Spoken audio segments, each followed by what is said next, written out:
They weren't just dancing. They were breathing together, moving like water, like they'd been born knowing the rhythm of each other's heartbeat. The ballroom fell away. The crystal chandeliers, the silk-draped tables, the hundreds of watching eyes, all of it dissolved until there was only Stephanie in Larry's arms, and Larry holding Stephanie like she was the only truth he'd ever known. Her black dress caught the light with every turn, deep burgundy undertones shimmering against her rich brown skin. His hand pressed firm against the small of her back, protective, possessive in the most tender way. When he looked down at her, his blue eyes held that same wonder they'd carried for more years than most marriages survived. "You're staring again," she whispered, lips curved in a smile that had melted him since the beginning. "Can't help it," he murmured back, pulling her closer. "Still can't believe you're mine." Someone at a nearby table sighed. A woman dabbed her eyes with a napkin. This was what they did. Larry and Stephanie bore her. They made people believe in love again. They made cynics soften. They made the divorced and the bitter look at each other and wonder if maybe, just maybe, they'd given up too soon. The city knew them, not because of money, though Larry had built something considerable. Not because of status, though they moved in circles where power was currency. No, the city knew them because in a world that had tried to tell them they shouldn't work, they had become legendary. A black woman and a white man, married before the world was ready to celebrate them. They'd faced the whispers, the stares, the family members who'd turned their backs. They'd walked through fire holding hands, and somehow, impossibly, they'd come out the other side more in love than when they'd started. "Remember the first time we danced?" Larry asked, his voice low enough that only she could hear. Stephanie laughed, soft and warm. "You stepped on my feet 3 times. You wore those heels that could kill a man. You said they made my legs look like poetry." "They did. They do." He spun her gently, bringing her back against his chest. "Everything about you is poetry, Stephanie. Always has been." She rested her head against his shoulder for just a moment, breathing him in, that cologne he'd worn since forever, mixed with something that was just Larry, home, safety, love that had weathered every storm. Across the room, their son Peter stood with his girlfriend Avery, watching his parents with a mixture of pride and something close to awe. He'd grown up seeing this. The morning kisses before coffee, the notes his father left in his mother's lunch bag, the way they still held hands at the dinner table after all these years. "They're going to be like that forever," Avery said, leaning into Peter's side. Peter wrapped an arm around her shoulders, never taking his eyes off his parents. "Yeah, they are." He'd been raised on this love, built himself on the foundation of it. His parents had shown him what devotion looked like, not the fairy tale kind that ended when the credits rolled, but the real kind. The kind that chose each other every single morning. The kind that fought fair and forgave fast and never, ever let the sun set on anger. The song ended. Applause rippled through the ballroom. Larry brought Stephanie's hand to his lips, kissing her knuckles with a reverence that made her heart skip even now. "I love you," he said. Simple words, ancient words, words that meant everything. "I love you too," she whispered back, and meant it with every fiber of her being. They'd said it 10,000 times, in passion and in exhaustion, in joy and in sorrow, standing at altars and hospital beds and over coffee on lazy Sunday mornings. The words had never once felt like a lie. Later, much later, Stephanie would remember this moment, would remember the weight of his hand in hers, the warmth of his smile, the way the light caught in his graying hair. She would remember thinking she was the luckiest woman alive. She would remember, and it would break her all over again.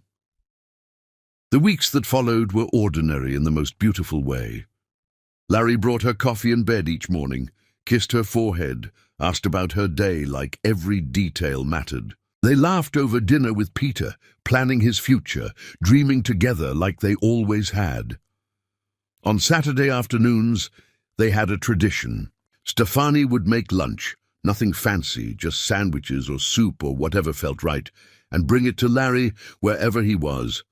Sometimes he was at his desk, sometimes in the garden. sometimes just sitting on the porch watching the world go by.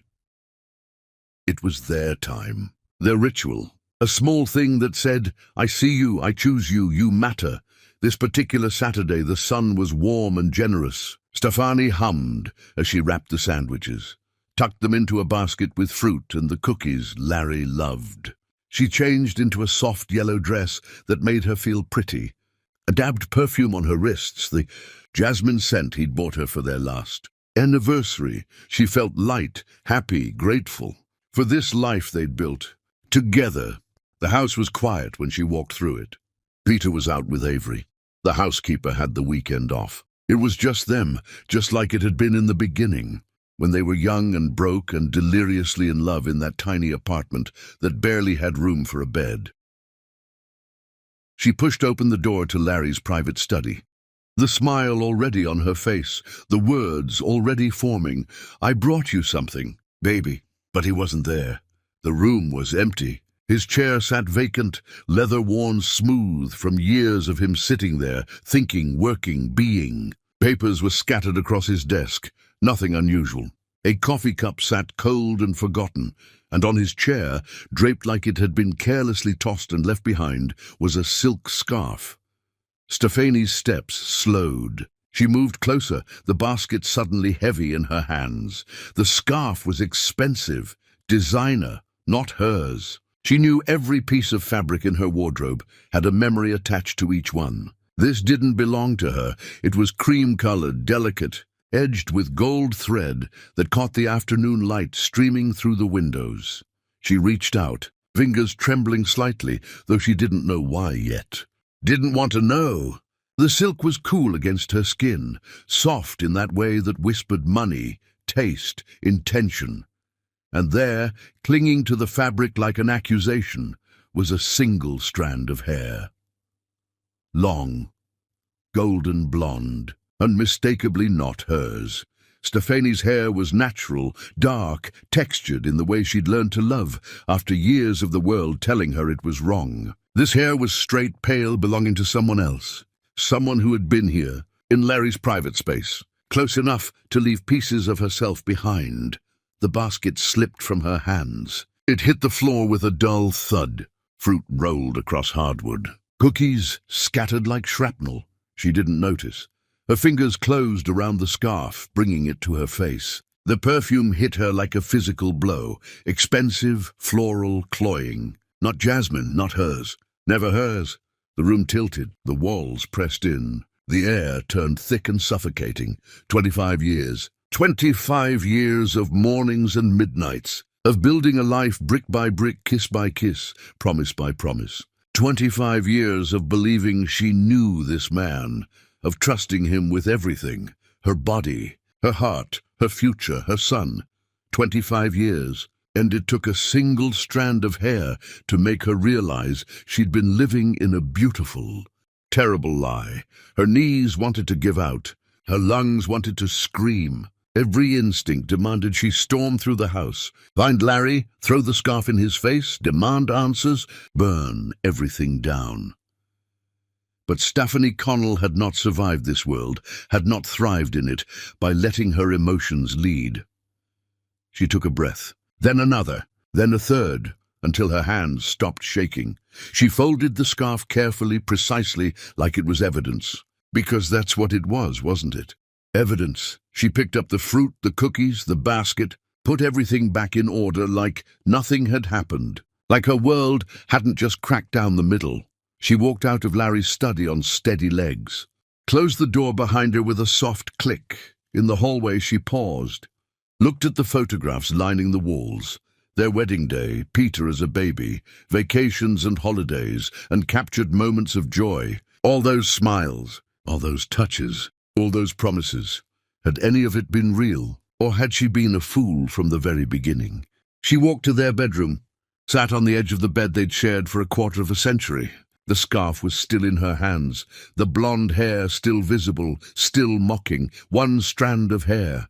That's all it took to destroy a kingdom. Stefani looked at herself in the mirror across the room, saw a woman who'd believed in love, who'd fought for it, who'd built everything on the foundation of it. She looked at that woman for a long, long moment. Then she smiled. Not with joy, not with humor, with something darker, something colder, something that understood that if Larry Bohr had declared war on their marriage, on their life, on everything they'd built, then Stefanie Connell would not just fight back. She would win. And when she did, he would understand that betraying a black woman who'd spent her entire life proving she was worthy of love was not a mistake you walked away from. It was a mistake that cost you everything. Chapter 2, The Mask of Grace. Stefanie didn't sleep that night. She lay beside Larry in the darkness, listening to him breathe, feeling the warmth of his body next to hers, and wondered how many other nights he'd come home carrying someone else's scent. How many times he'd kissed her with lies still fresh on his lips. He stirred around dawn, reaching for her the way he always did. His hand found her waist, pulling her close, and she let him. Let him nuzzle into her neck. Let him whisper good morning against her skin. "Love you," he murmured, half asleep. Words slurred with comfort and habit. "Love you too," she whispered back. And the lie tasted like poison, but she smiled. She always smiled. When he left for the day, kissing her at the door like he had 1,000 mornings before, Stefanie stood at the window and watched his car disappear down the tree-lined street. Then she walked back to their bedroom, opened her closet, and pulled out the cream-colored scarf from where she'd hidden it behind her winter coats. She laid it on the bed, stared at it. That single blonde hair caught the morning light, glinting like a tiny golden blade. She picked up her phone, took a photograph, clear, detailed, undeniable. Then she folded the scarf back up and returned it to its hiding place. Evidence. She would need evidence. The perfume on the scarf was her next target. She'd recognized the weight of it, the complexity, expensive, exclusive, not something you bought at a department store. She got dressed, pulled her hair back, put on sunglasses that hid the shadows under her eyes. The boutique downtown was all glass and marble, the kind of place where salespeople sized you up before deciding whether to approach. Stefanie walked in wearing confidence like armor, and they came running. "Can I help you find something?" The woman was young, eager, dripping in designer labels. Stefanie pulled out her phone, showed the picture she'd taken of the scarf. "My husband bought me this scarf, and I loved the perfume that came with it, but I can't remember which one it was. Do you recognize the scent profile? Very floral, expensive, something with jasmine and rose, maybe." The woman studied the photo, then smiled. "Oh, that's definitely Lumière Éternelle. We carry it, but it's quite exclusive. Would you like to try it?" "Please." She sprayed it on a test strip, handed it to Stefanie. The scent hit her immediately, the same cloying floral assault from the scarf. Her stomach turned, but she kept her expression pleasant. "That's the one. Thank you so much. Would you like a bottle? It's quite lovely. Not today, but I appreciate your help." She left the boutique with the name of the perfume and a sick feeling in her chest. Lumière éternelle, eternal light. How poetic for the woman trying to steal her husband. Back home, she sat at the kitchen table with her laptop, searched the perfume. The results confirmed what she'd suspected. Expensive, exclusive, sold only in select boutiques. The kind of thing a man bought for a woman he wanted to impress. The kind of thing Larry had never bought for her. Her fingers hovered over the keyboard. She could keep searching. Could try to find out who this woman was. But something in her chest, pride maybe, or pain, made her stop. She didn't need to know the woman's name. Not yet. What she needed was to understand the scope of Larry's betrayal. How long, how deep, how much of their life together had been theater. The front door opened. Stefanie closed her laptop, smoothed her expression into something soft and welcoming. "Mom!" Peter walked in, backpack slung over one shoulder, looking tired from whatever he'd been doing all day. Her son, her beautiful, brilliant boy, who looked so much like his father it sometimes hurt. "Hey, baby, you hungry? I can make you something." He dropped the backpack, came over, kissed the top of her head. "I'm good." "Where's Dad?" "Working late." The lie came so easily now. She didn't even know if it was a lie. Maybe he was working. Maybe he was with her. The blonde woman who wore expensive perfume and left pieces of herself in Larry's private spaces. Peter sat down across from her, and something in her face must have shown because his expression shifted. "Mom, you okay?" She looked at her son, her boy, who'd grown into a man who protected the people he loved, who believed in loyalty and honor because that's what they'd taught him, who trusted his father completely because why wouldn't he? The truth sat on her tongue, heavy and sharp. She could tell him right now, could show him the scarf, the hair, the evidence of his father's betrayal, could watch her son's world shatter the way hers had, or she could wait, could be strategic, could make sure that when Peter learned the truth, it would be on her terms, in a way that wouldn't destroy him completely. "I'm fine, sweetheart. Just tired." He studied her for a long moment, those blue eyes, Larry's eyes, seeing more than she wanted him to.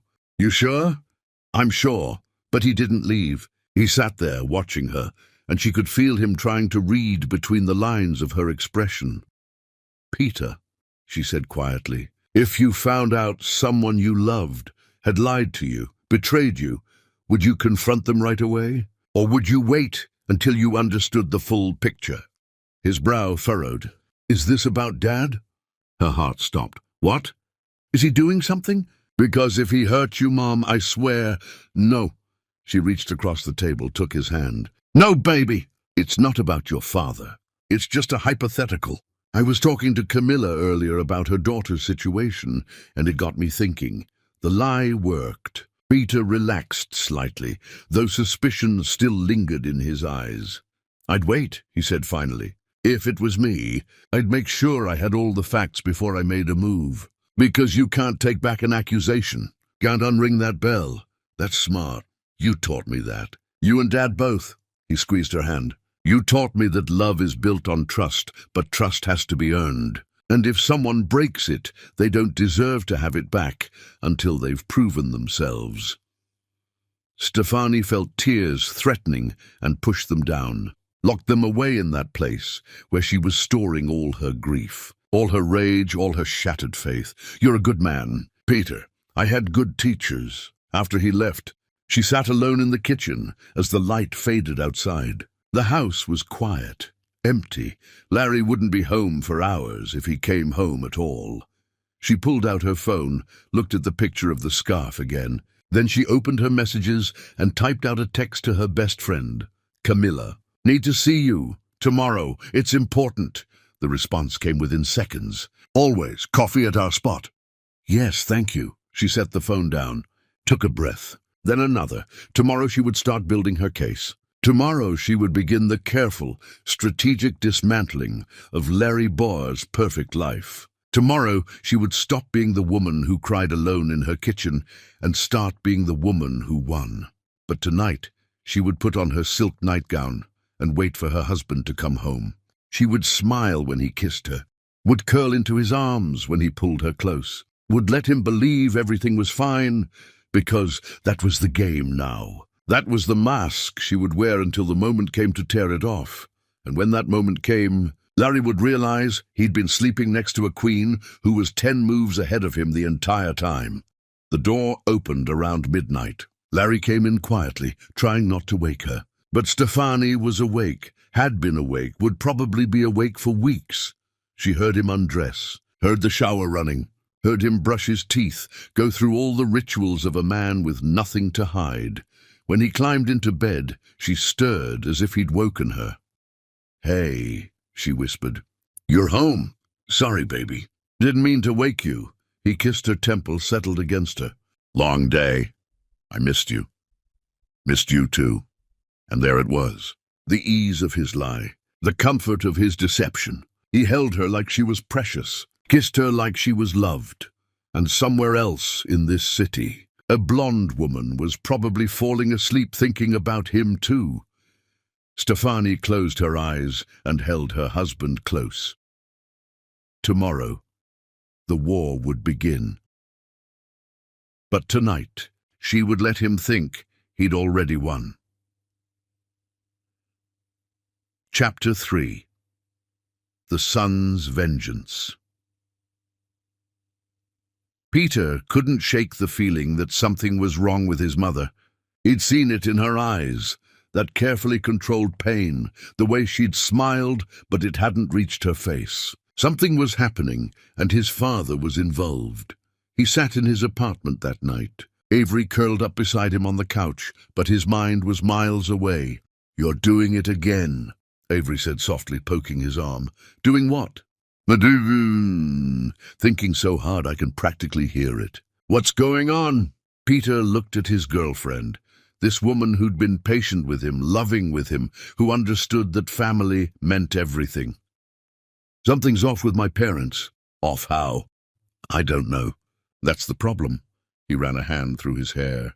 "My mom asked me this weird hypothetical about betrayal and waiting to confront someone. And she looked, God, Avery, she looked broken.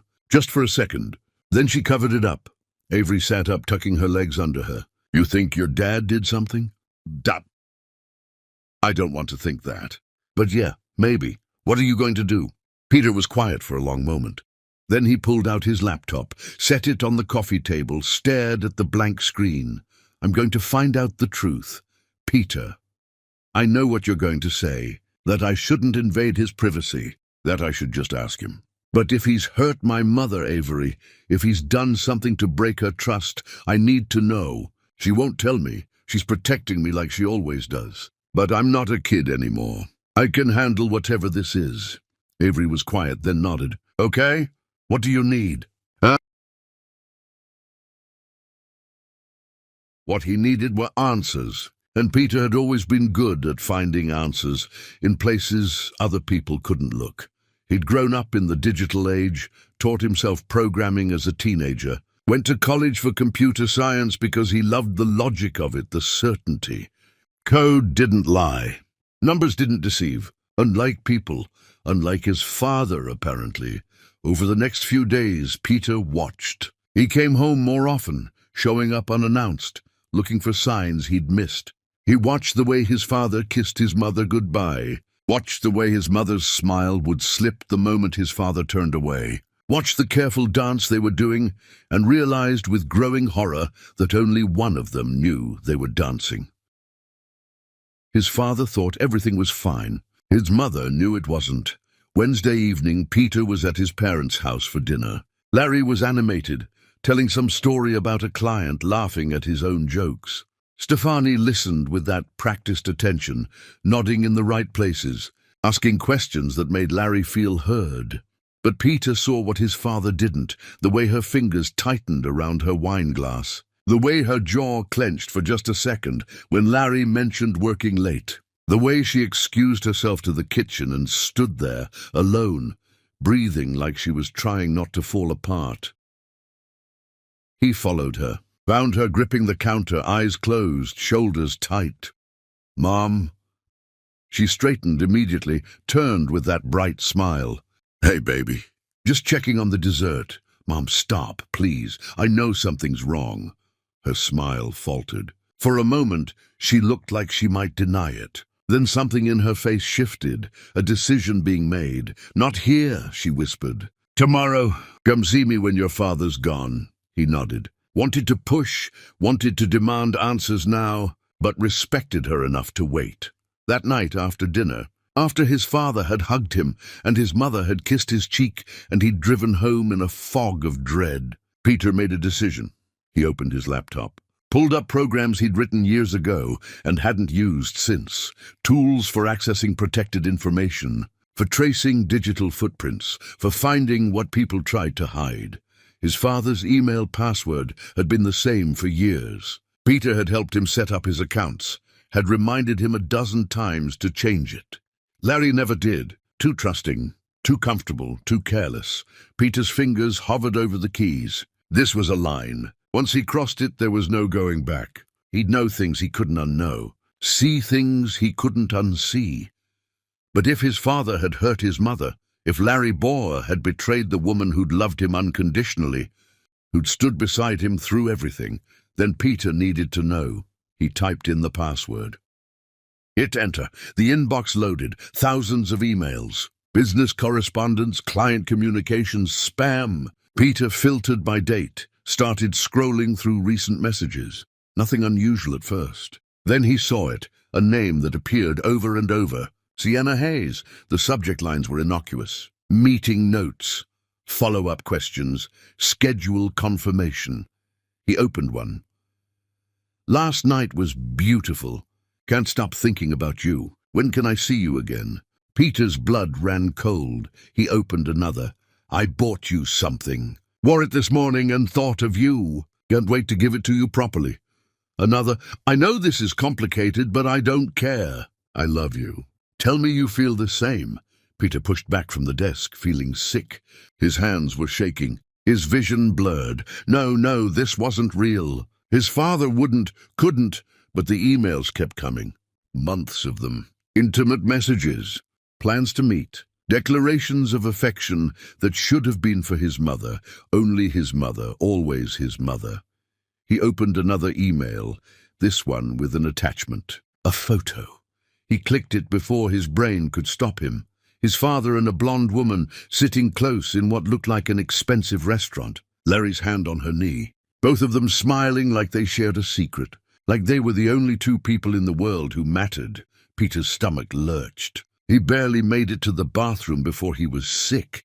When he came back, Avery was standing in the doorway of his office, her face pale. She'd seen the screen, seen the evidence of what his father had become. How long have you been standing there? His voice came out hoarse. Long enough. She crossed to him, but he pulled away. Couldn't bear to be touched right now. Couldn't bear anything. My whole life was built on their love, he said, staring at the computer screen. Every choice I made, every value I have, it all came from watching them, from believing that what they had was real, was permanent, was worth aspiring to. Peter, he taught me to be loyal, to be honest, to treat women with respect. A bitter laugh escaped him. And the whole time he was lying. To Mom, to me, to everyone. He sat back down, started scrolling again with mechanical precision. If he was going to destroy his own faith in his father, he might as well do it thoroughly. More emails, more evidence. Some were practical. Thursday at 3? Same place. Others were worse. Declarations of feelings that should have belonged to his mother alone. Promises about a future together. Plans for when things were less complicated. He was going to leave her, Peter whispered. Look at this one. He's talking about telling Mom, about starting over with Sienna. Avery read over his shoulder. That's from 2 months ago. He didn't do it. He didn't tell her. Just kept playing the perfect husband while planning his escape. Peter's hands curled into fists. She had no idea. She was still bringing him lunch, still smiling at him, still believing in their marriage. He thought about his mother's face at dinner, the careful control, the pain she'd been hiding. How long had she known? How long had she been carrying this alone? I need to find everything, he said. Every email, every receipt, every piece of evidence. Mom's going to need it all. Avery came into the room, took one look at his face, and rushed over. Baby, what is it? He couldn't speak, just turned the laptop so she could see. She read silently, her expression hardening. Oh, Peter, how long? His voice came out broken. How long has he been lying to us? They went through the emails together, found confirmations for hotel rooms, receipts for jewelry, flowers, dinners at expensive restaurants. A pattern that stretched back further than Peter wanted to accept. Each new discovery was a knife to the heart. His father buying Sienna a bracelet, platinum and diamonds, the receipt time-stamped on a Wednesday afternoon when he'd told his mother he was in meetings. An email thread planning a weekend away. Larry telling Sienna he'd told his wife he had a conference. Photos attached to messages, the two of them at overlooks, at beaches, in hotel rooms that cost more per night than most people made in a week. Peter's childhood flashed through his mind in sharp, painful fragments. His father teaching him to ride a bike, patient and encouraging. His father at his graduation, tears in his eyes, saying how proud he was. His father giving him advice about relationships. Find someone who makes you better, someone you'd never want to hurt. That's how you know it's real. All of it contaminated now, all of it revealed as words from a man who didn't live by his own principles. There's more, Avery said quietly, pointing at a folder labeled Travel. Peter opened it, found itineraries for trips his father had taken for work. Except the hotel reservations were for 2 people. The restaurant bookings were for romantic dinners. One email confirmed a couple's massage at a luxury spa. This one's from when Mom thought he was at that conference in Seattle, Peter said, his voice hollow. She was home alone, missing him, and he couldn't finish. Didn't need to. The sun rose while they worked, light creeping through the windows as Peter methodically documented his father's double life. He created spreadsheets, organized emails by date and content, downloaded attachments, built a timeline that showed not just an affair, but a systematic pattern of deception. By the time he finished, he had everything. Every lie, every betrayal, every moment when Larry Bauer had chosen someone else over the family he'd promised to cherish. His father had been living a double life. And his mother, God, his mother had figured it out somehow and had been carrying this alone. By the time the sun rose, Peter had downloaded everything. Every email, every receipt, every piece of evidence of Larry Barker's betrayal. He saved it all to a drive, then to the cloud, then to a second backup because he wasn't taking any chances. Then he drove to his parents' house, waited until his father left for the day, and knocked on the door. His mother answered in her robe, eyes red like she'd been crying. When she saw him, saw the look on his face, something in her expression broke and mended all at once. "You know," she said quietly. "I know." She let him in. They sat at the kitchen table, that same table where they'd had 1,000 family dinners, where he'd done homework as a kid, where his parents had always seemed so solid, so unshakable. "How did you find out?" she asked. "His emails. I shouldn't have looked, but I couldn't. Mom, I couldn't just stand by and let him hurt you." She reached across the table, took his hand. Her grip was strong, despite the tears on her cheeks. "Oh, sweetheart, I didn't want you to carry this. You shouldn't have to carry it alone. When did you find it?" Saturday. There was a scarf, and a hair, and perfume that wasn't mine." She told him everything, the discovery, the boutique, the careful investigation she'd started. "I didn't know how to tell you, didn't know if I should. Mom, I'm not a child. And if if he's doing this to you, to us, then I'm standing with you. Whatever you need, whatever you're planning." She looked at him for a long moment, and Peter saw his mother transform before his eyes. The broken woman hardened into something fierce, something unstoppable. Peter pulled out his laptop, opened the files he'd compiled through the night. "I have everything, Mom, months of emails, hotel receipts, photos, a complete timeline. He's been with her for over a year." Stefani's face remained calm, but her fingers tightened around her coffee cup. "Show me," he did. Every email, every receipt, every piece of evidence of his father's betrayal. His mother read through it all, with the focus of a general studying battle plans. When she reached the photos, Larry and Sienna together, intimate and comfortable, Peter saw a muscle jump in her jaw, but she didn't look away. "Her name is Sienna Hayes," Peter said. "She's a consultant for his firm. Started working there about the same time this began." "Of course she did." Stefani's voice was flat. "He hired her. Probably created the position just to keep her close." "Mom, there's something else." Peter hesitated, then showed her the email where Larry discussed leaving. "He was planning to tell you, to end the marriage, but he never did. Just kept stringing you both along." "Coward," Stefani whispered. Then louder, stronger, "He's a coward." Wanted his perfect wife at home and his exciting mistress on the side, and thought he could have both forever. "What I'm planning," she said slowly, "is to take everything from him, not out of spite, not out of revenge, but because he's proven he doesn't deserve what we built together. And I need to know you're ready for that. Because it's going to get ugly, Peter. It's going to hurt."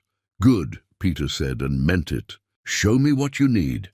Together they spread out everything, his evidence and hers. The scarf, the emails, the receipts, the pattern of lies. There's more we need, Stefani said, her voice steady now, strategic. I need to know about their relationship, where they've been, when they meet, everything. I can get that. Give me a few days. And Peter? Not a word to your father, not a hint that we know. We smile, we play along. We let him think he's gotten away with it. Until... His mother smiled, and it was the most terrifying thing Peter had ever seen. Until I'm ready to burn his world down. Chapter 4. The Business of Betrayal. Stefani had built half of everything Larry claimed as his. That was the truth nobody talked about, the reality that got erased in favor of the story people preferred. Successful man, supportive wife, beautiful partnership. But Stefani Connell hadn't been just supportive. She'd been essential.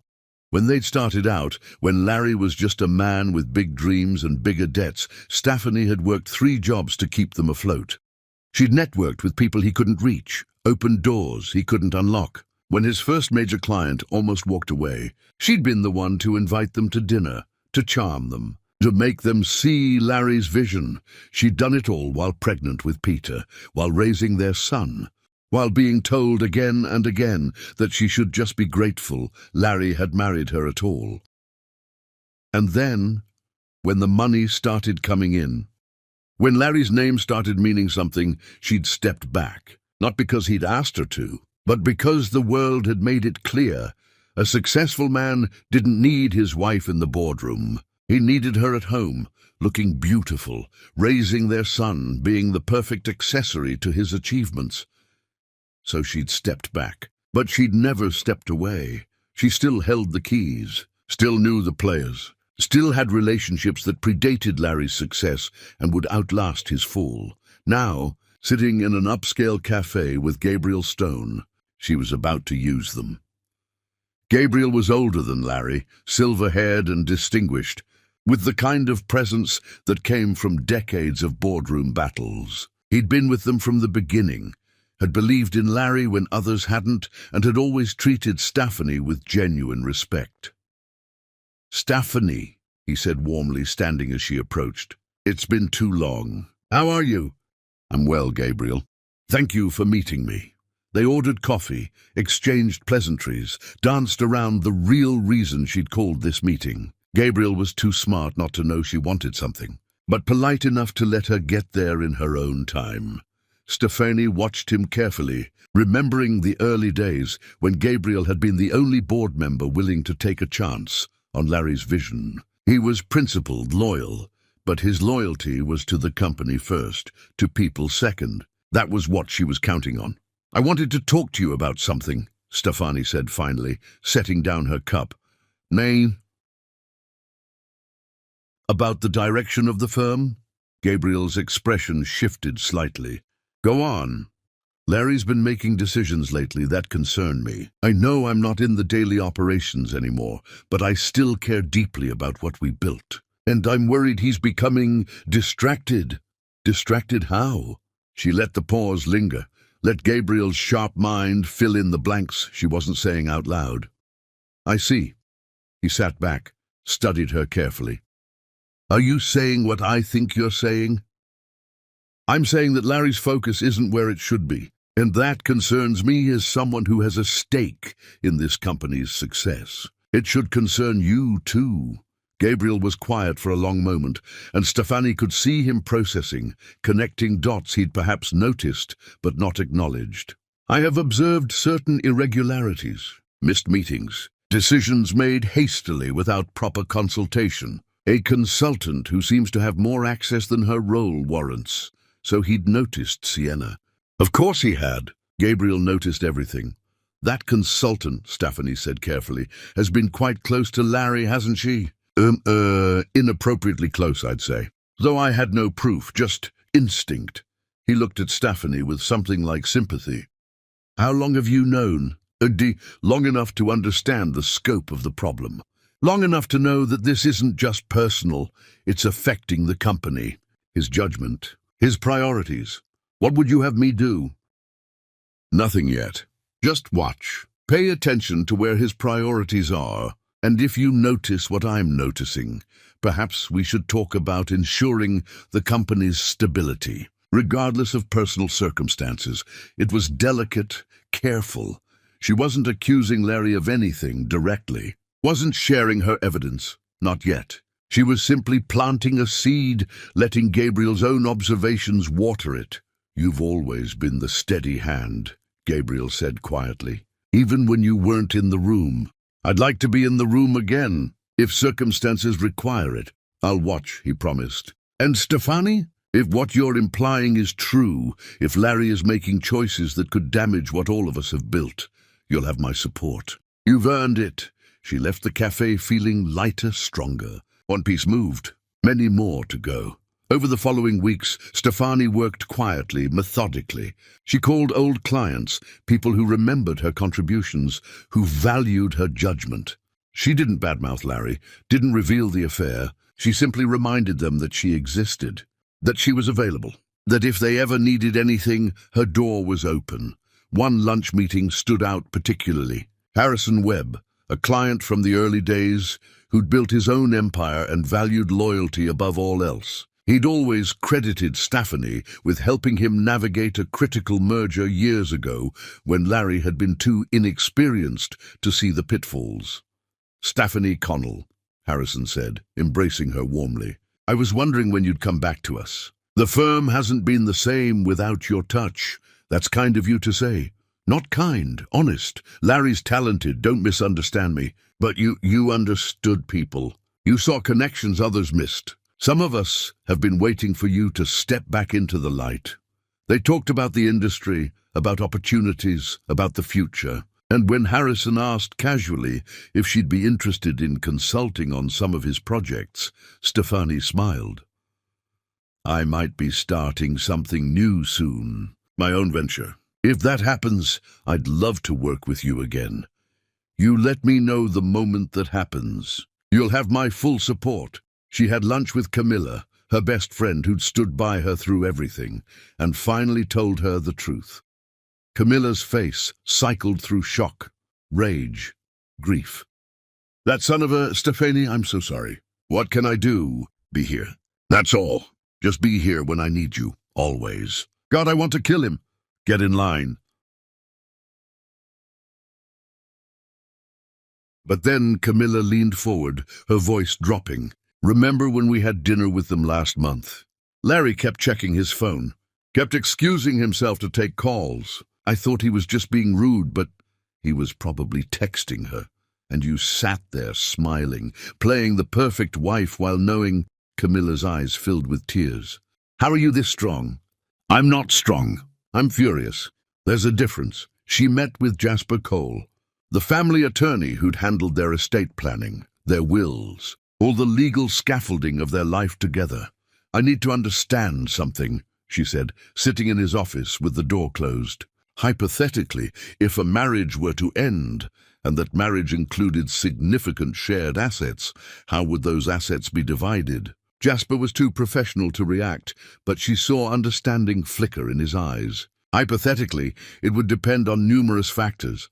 How the assets were acquired, what documentation exists regarding contribution and ownership, whether there were prenuptial agreements. We don't have a prenup. Then it becomes more complicated, but also more flexible. If, hypothetically, one party could demonstrate significant contribution to asset acquisition, and if that party could show the other party had engaged in behavior that violated the marriage contract, say, infidelity, then the division could potentially be favorable. How favorable? With the right evidence and strategy? Very. Jasper pulled out a legal pad, began sketching scenarios. You'd want to establish a clear timeline of your contributions to the business. Document everything, initial investments, sweat equity, client relationships you brought in. Then you'd need ironclad proof of the affair. Dates, locations, financial evidence showing company resources being used inappropriately. I have all of that. He looked up, sharp and assessing. Then hypothetically, you're in an excellent position. Better than most. She left his office with paperwork, with plans, with the skeleton of what would become Larry's unraveling. She registered a new company, Connell Enterprises. Her name, her vision. Her future. The process was surprisingly simple. She sat in a government office filling out forms, and with each signature she felt herself becoming someone new. Not Larry's wife, not the woman defined by her marriage. Just Stephanie Connell, founder and CEO.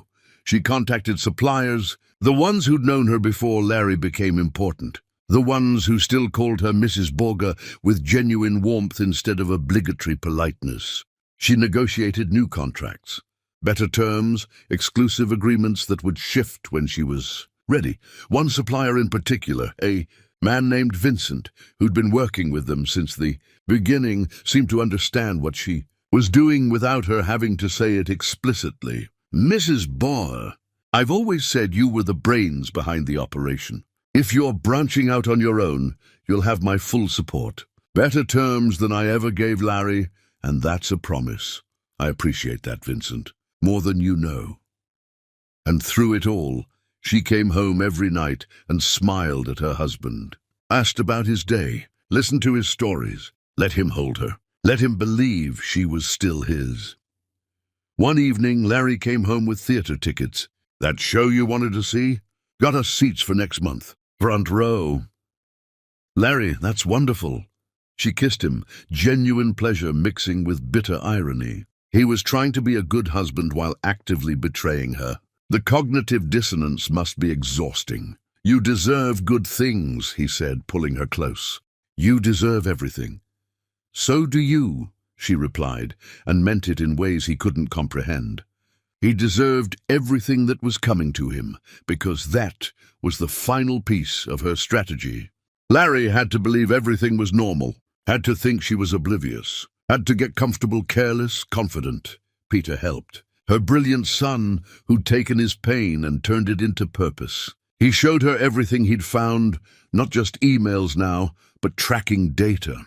GPS coordinates from Larry's phone that showed patterns. Hotels on the other side of town. Restaurants they'd never been to together. Timestamps that revealed the shape of the affair. He takes her to the Meridian Hotel, Peter said, pointing at the screen. Every Thursday afternoon. Has been for months. Stephanie stared at the information, feeling that familiar twist of pain and rage. Thursday afternoons.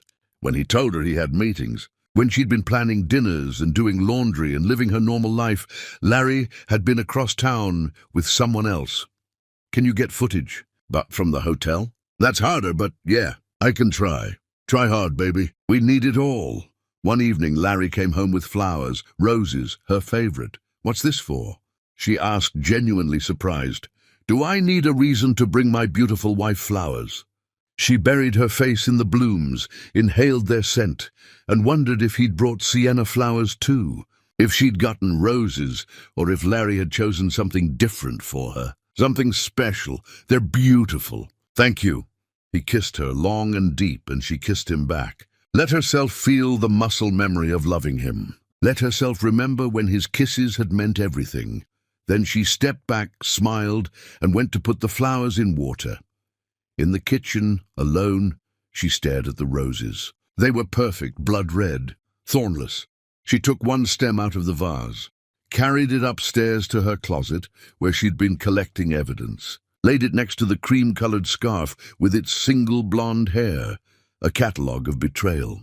Growing larger every day. Soon, she thought. Soon it would be enough, and when it was, Larry Boer would learn what it cost to break a queen's heart.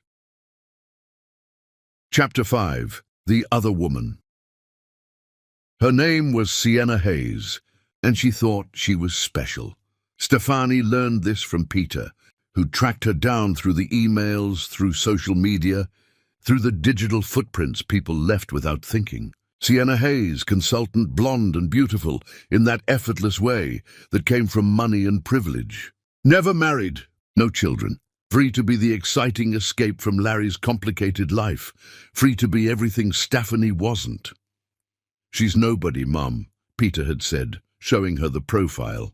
Just another woman who thinks she can take what's not hers. But Stephanie had looked at those photos. Sienna at parties, Sienna traveling. Sienna living a life uncomplicated by vows and promises and the weight of building something real, and understood exactly why Larry had chosen her. She was easy. She was fresh. She was the fantasy of starting over without actually having to sacrifice anything. Stefani studied the social media profiles carefully. Sienna posted constantly. Brunches with girlfriends, sunset photos with inspirational quotes, carefully curated images of a life that looked perfect from the outside. Recent posts showed her at restaurants Stefani recognized from Larry's credit card statements. A photo of champagne glasses with the caption "Celebrating Life's Beautiful Moments" was posted on a Thursday evening. Same Thursday, Peter's tracking showed Larry's phone at the Meridian Hotel. She was documenting their affair without even realizing it. Every post was another piece of evidence. Stefani almost pitied her. The firm was hosting an event, something about community outreach and networking. Larry had mentioned it casually, asked if she wanted to come, seemed pleased when she'd said yes. He'd been more attentive lately, probably guilty about something. More flowers, more compliments, more effort. She wondered if Sienna had asked him to leave his wife yet, wondered if he'd promised her he would, wondered how long women like Sienna believe promises from married men. The event was downtown, elegant in that understated way wealthy people preferred. Stefani wore deep emerald green, a dress that hugged her curves and made her skin glow. She'd taken extra time with her makeup, with her hair. If Sienna Hayes was going to be there, and Peter's research suggested she would be, then Stefani wanted her to see exactly what she was trying to replace. Larry couldn't take his eyes off her in the car. "You look stunning. Thank you. I'm lucky. You know that, right? Luckiest man alive." She smiled, squeezed his hand. "I know you are." The venue was packed when they arrived. Larry's hand rested on the small of her back, proprietary, proud. They moved through the crowd together, accepting congratulations and small talk, playing their roles perfectly. Then Stefani saw her. Blonde hair catching the light, blue dress. Younger than Stefani by at least a decade, but not as young as she tried to appear. Pretty in a generic sort of way. Nothing special, nothing remarkable, nothing worth destroying a marriage over. Larry hadn't noticed her yet. He was talking to someone about golf, laughing at jokes that weren't funny. But Stefani watched as Sienna's eyes found Larry across the room, watched her face light up, watched her start moving toward them with the confidence of someone who thought she had a right to be there. Stefani felt her heart rate slow, her focus sharpen. This was the woman who'd been sleeping with her husband, who'd been receiving gifts bought with money Stefani had helped earn, who'd been listening to Larry's complaints about his complicated life while having no idea of the woman who'd made that life possible. Larry. A voice, bright and professional. Sienna standing beside them now, smiling. "So good to see you." Larry turned and Stefani watched his face carefully. Saw the flash of panic, the quick recovery, the easy professional smile. "Sienna, good to see you too." He turned to Stefani, smooth as silk. "Honey, this is Sienna Hayes, one of our consultants." "Sienna, my wife, Stefani." Stefani extended her hand. "It's lovely to meet you." Sienna's handshake was firm, but Stefani felt the slight tremor in her fingers. Nervous. Good. She should be. "You too. Larry talks about you all the time." "Does he?" Stefani kept her smile warm, curious. "All good things, I hope." "Always." Sienna's eyes flicked to Larry, something passing between them that she tried to hide. "He's very devoted." "He is," Stefani agreed, wrapping her arm around Larry's waist, pulling him closer than necessary. 25 years and counting. Some people say the passion fades, but we've been blessed. It only seems to get stronger. She felt Larry stiffen slightly beside her. Saw Sienna's smile tighten at the edges. "That's wonderful," Sienna said, but her voice had lost some of its brightness. "You're very lucky." "I am. We both are." Stefani looked up at Larry, letting all her love, real or performed, show in her eyes. "Aren't we, darling?" "Very lucky," Larry managed, kissing her temple. Stefani turned her attention back to Sienna, really looking at her this time. Studied the way she held herself, the expensive dress that still somehow looked cheap on her, the makeup that was trying too hard. This was the woman who thought she could replace a quarter-century of marriage. "How long have you been working with Larry?" Stefani asked, voice honey-sweet. "About a year now." "A year. How lovely. And you enjoy it? Consulting?" "Very much. Larry's been an excellent mentor." Mentor. The word hung in the air between them, loaded with irony that only Stefani fully appreciated. Someone called Sienna's name from across the room. She excused herself with a gracious smile, but not before Stefani saw the flash of something in her eyes. Confusion, uncertainty, the first crack in whatever story Larry had been telling her. When she was gone, Larry exhaled. "She's very good at her job. Smart woman. She seems lovely," Stefani said easily. "Young, though. Is she new?" "Been with us about a year." "A year." So the affair had started almost immediately. Larry had met Sienna Hayes and decided that everything he had at home, everything they'd built together, wasn't enough. The rest of the evening was torture disguised as elegance. Stefani watched Sienna from across the room, saw the way the younger woman kept glancing at Larry, seeking his attention, saw Larry deliberately not looking, playing the devoted husband, while his mistress stood 30 feet away, pretending not to care. At one point, Stefani caught Sienna staring at her. Their eyes met, and Stefani smiled, a real smile, warm and genuine, watched Sienna's confusion deepen. This wasn't the wife she'd expected. Larry had probably painted Stefani as cold, distant, someone who didn't understand him. Not this radiant woman who looked at her husband with obvious love. Good. Let her be confused. Let her start questioning everything Larry had told her. Stefani excused herself to the restroom. Needed a moment away from the performance, from the smile, from the suffocating presence of her husband and his mistress in the same room. She was washing her hands when the door opened behind her. Sienna Hayes walked in, their eyes meeting in the mirror. For a moment, neither spoke. Then Sienna smiled, carefully neutral. "Your husband is wonderful." "Yes, he is.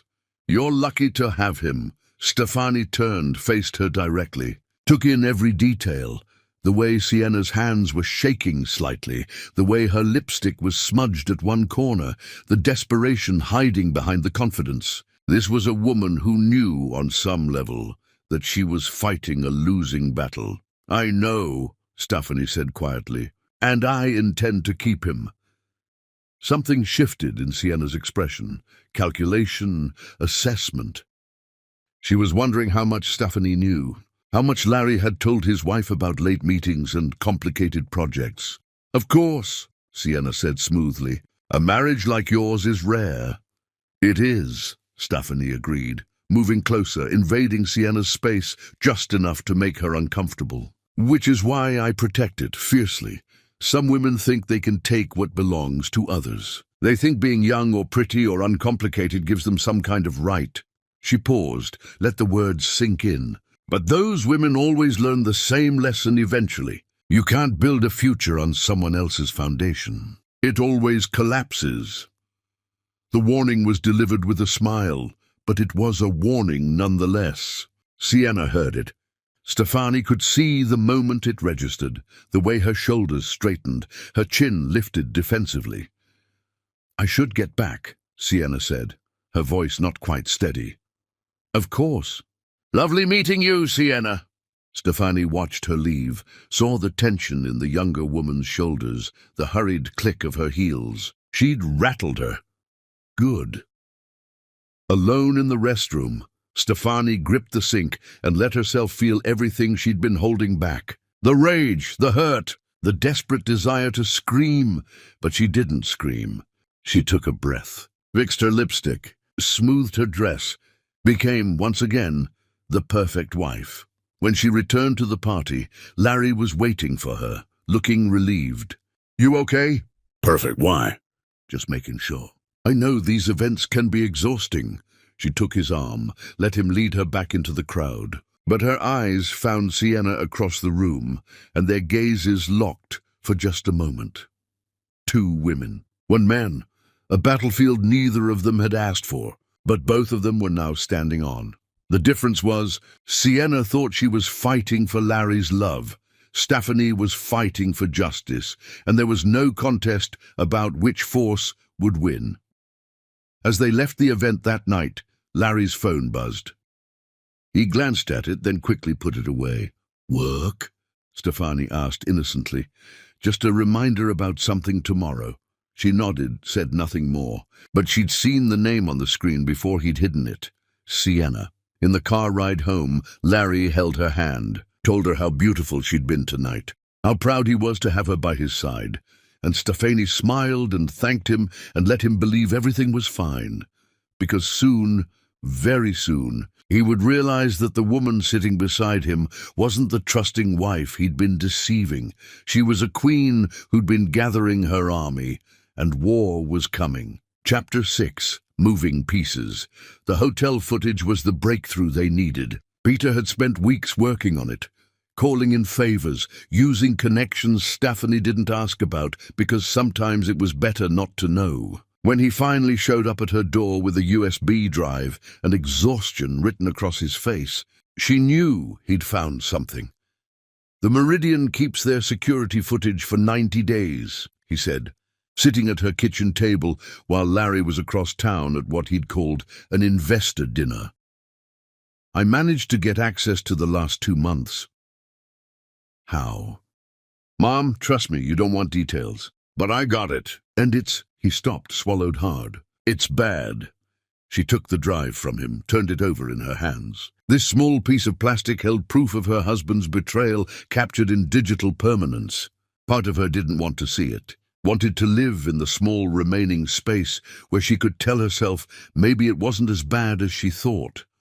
But she'd never been a coward, and she wouldn't start now. "Show me." They watched together. The footage was grainy but clear enough. Larry's car pulling into the hotel parking garage, the timestamp showing Thursday afternoon. Larry walking through the lobby, relaxed, confident, carrying himself like a man with nothing to hide. And then, minutes later, Sienna Hayes joining him, looking around nervously before approaching. The way she touched his arm, the way he smiled down at her. The intimate familiarity of 2 people who'd done this many times before. The elevator. Timestamps that showed they'd been together for hours. Stephanie watched as they emerged later, Larry adjusting his tie, Sienna's hair slightly messed, both of them looking satisfied and comfortable. They separated in the lobby, Sienna leaving first, Larry waiting exactly 7 minutes before following. Calculated, practiced, routine. The same routine. Thursday after Thursday. Different occasions too. Lunch breaks, evening meetings that ran late, mornings before work. Peter had compiled it all. Week after week of Larry arriving at the Meridian, Sienna meeting him, both of them disappearing for hours. Sometimes they'd have dinner first at the hotel restaurant. Once the footage showed them in the bar, Larry's hand on her knee under the table, both of them laughing like teenagers. Stephanie watched it all with a face like stone. When it was done, she sat back, closed her eyes, and let herself feel the finality of it. This was real, undeniable. Her husband of 25 years, the father of her son, the man who still told her he loved her every single day. He was living a complete double life with precision and practice. "I'm sorry, Mom." "Don't be sorry. This is what we needed." She opened her eyes, looked at her son. "How many instances can you document?" "At least a dozen at this hotel alone. Probably more at other locations. The emails reference places I haven't tracked down yet. Get them all. Every location, every date. I want a timeline that's airtight." Peter nodded but hesitated. "Mom, there's something else. In one of the emails, Dad mentions taking her on a trip. He told you it was a conference in Seattle." "I remember. I stayed home with the flu. He wasn't at a conference. I found the hotel reservation. A suite for 2 people. They spent an entire weekend together while you were sick at home."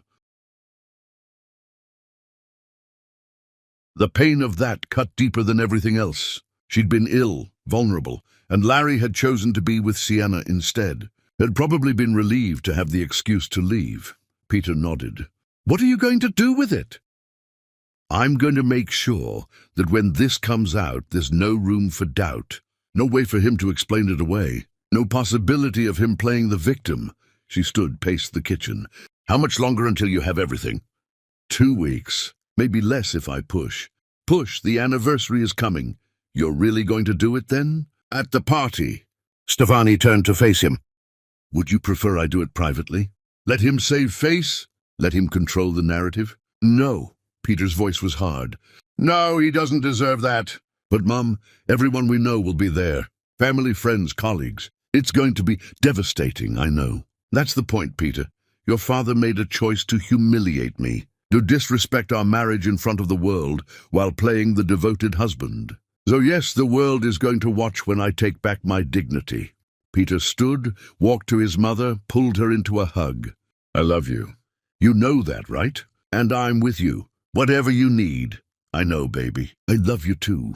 After he left, Stephanie sat alone in the house she'd turned into a home. The house where she'd raised her son, celebrated birthdays, hosted dinners, made love to her husband in every room because they'd been that couple. The one everyone envied. She walked through each space, remembering. The living room where they danced on random Tuesday nights just because. The kitchen where Larry had proposed. Not at some fancy restaurant, but right here, with flour in her hair from baking and love in his eyes. Their bedroom where she'd held him through nightmares, where he'd kissed her awake on countless mornings, where they'd whispered plans and dreams and promises.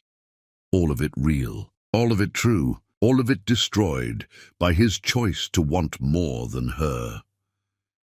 She found herself in Larry's study, the same room where she'd found the scarf. Stood in the doorway looking at his desk, his chair, his private space where he conducted the business of his life. Both his legitimate business and his affair.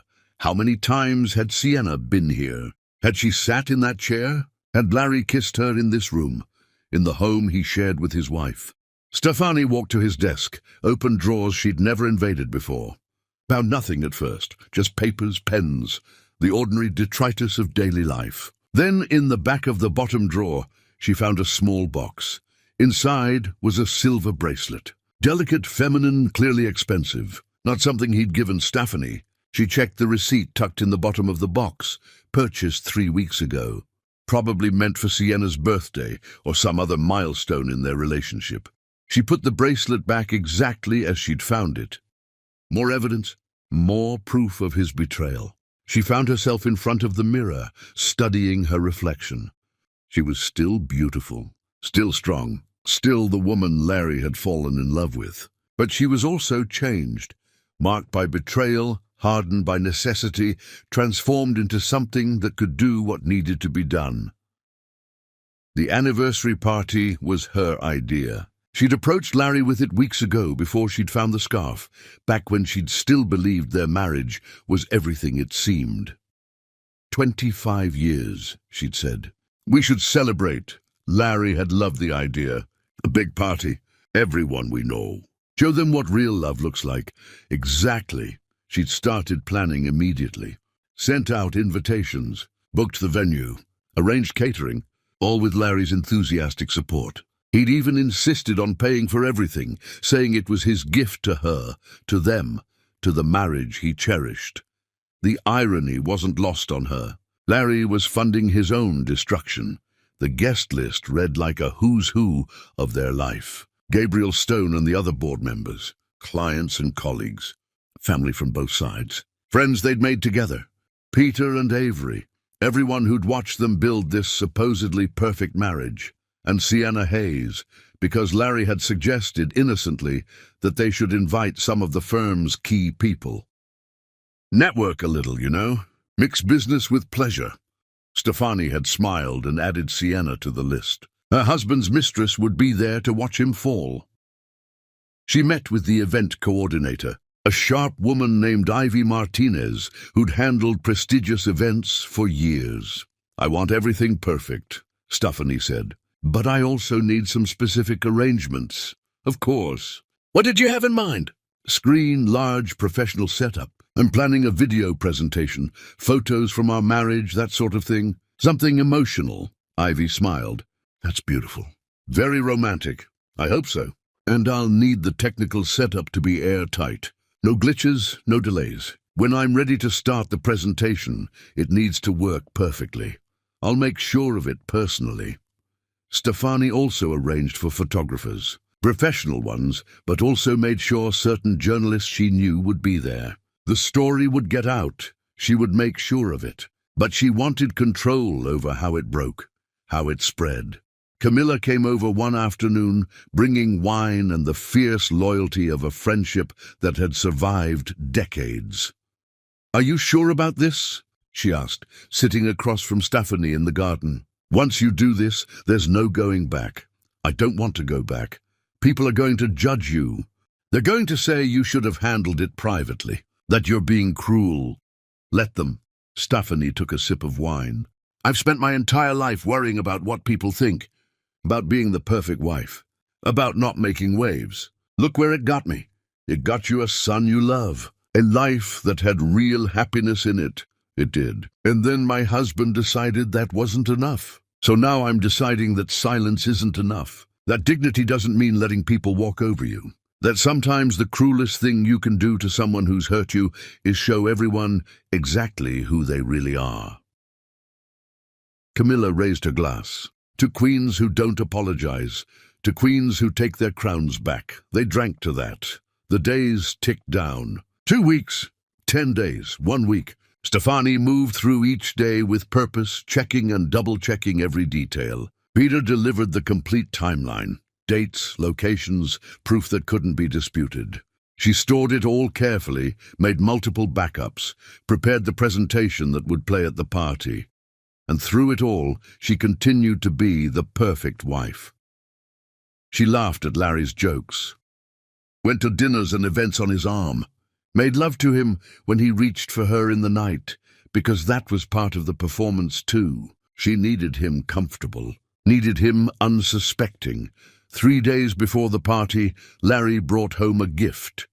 "For you," he said, handing her a small velvet box. "For our anniversary."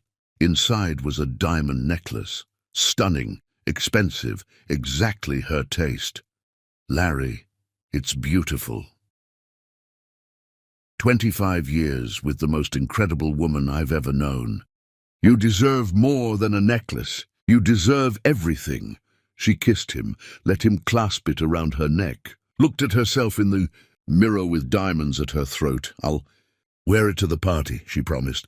"You'll be the most beautiful woman there. I hope I make you proud. You always do." That night, lying in bed beside him, listening to him sleep, Stefani touched the diamonds at her throat and smiled in the darkness. He'd given her the perfect finishing touch for her. Armor. The queen would wear his gift when she took his crown, and the city would remember this moment for the rest of their lives. Chapter 7. The Invitation. The invitation had gone out weeks ago on cream-colored cardstock with gold lettering. Elegant, timeless, exactly what people expected from Larry and Stefani Bauer. "You are cordially invited to celebrate 25 years of love, commitment, and partnership. Join us as we honor a marriage that has inspired us all." People had responded immediately. Of course they'd come. Everyone wanted to see the couple who'd beaten the odds, who'd shown that real love still existed. The event had taken on a life of its own. Whispers through their social circles. Excitement building, people planning their outfits and preparing toasts. It was going to be the event of the season, and Stephanie was going to make sure it was remembered forever. Stephanie stood in her closet 3 days before the party, staring at the dress she'd chosen. Red, deep, powerful red that would stand out in any crowd. It was fitted, elegant, the kind of dress that commanded attention without begging for it. She'd bought it specifically for this night, for the moment when everything would change.